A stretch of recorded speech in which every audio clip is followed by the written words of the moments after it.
윤석열 대통령이 해외에 순방 중입니다. 이란을 UAE의 적으로 규정하면서 우리에게도 적인 듯한 발언을 해서 논란을 일으키고 있습니다. 보수 쪽은 300억 불가량의 MOU 체결 등의 성과를 봐야지 작은 실수만 크게 말하고 있다고 반발하고 있습니다. 하지만 MOU야 닥쳐봐야 하는 일이고 이란은 저 발언에 굉장히 반발하고 있습니다. 보수는 국내에서 괜히 저 문제를 크게 만들어서 이란에게 유리하게 만들고 있다고 합니다. 하지만 핵심은 그 말을 하지 않았어야 한다는 것입니다.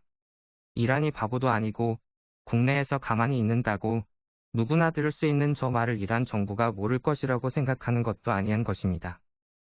아마도 UAE에서 보여줄 만한 성과를 만들고 싶었고 원전과 방산에도 성과를 내기 위해 UAE를 지켜세우고 관계를 돈독하게 하려고 하다가 실수하지 않았나 합니다. 국익보다는 정치적 이득이 먼저였던 것입니다. 이것은 중국 단기 비자 문제에도 해당합니다. 단기 비자 문제도 중국에서의 입국을 막을 방법은 여러 가지였습니다. 정부에서 대놓고 단기 비자를 막는 방법 말고 뒤에서 눈치껏 단기 비자를 안 주는 방법도 있습니다. 국익을 위해서라면 후자를 선택했어야 합니다. 바쁘다고 사람들이 많이 몰린다고 하면서 단기 비자 신청을 받지 않거나 받더라도 미루는 방법을 썼어야 합니다.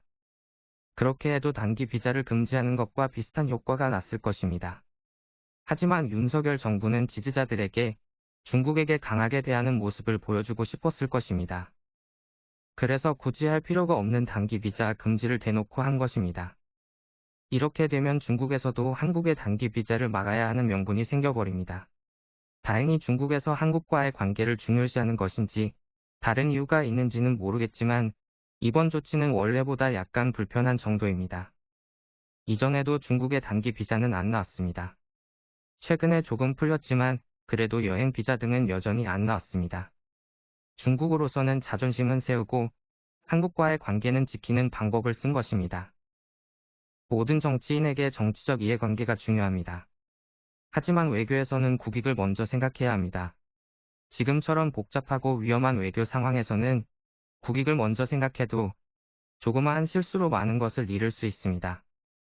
그런데 정치적 이득만을 위해서 외교를 하게 되면 걷잡을 수 없게 됩니다. 이제 윤석열 대통령은 스위스에 도착해서 다보스 포럼 등의 일정을 소화하게 됩니다. 좋은 결과 가져오시고 항상 국익만을 생각했으면 합니다. 시청해주셔서 감사합니다. 구독과 좋아요 부탁드립니다. 정치소설이었습니다.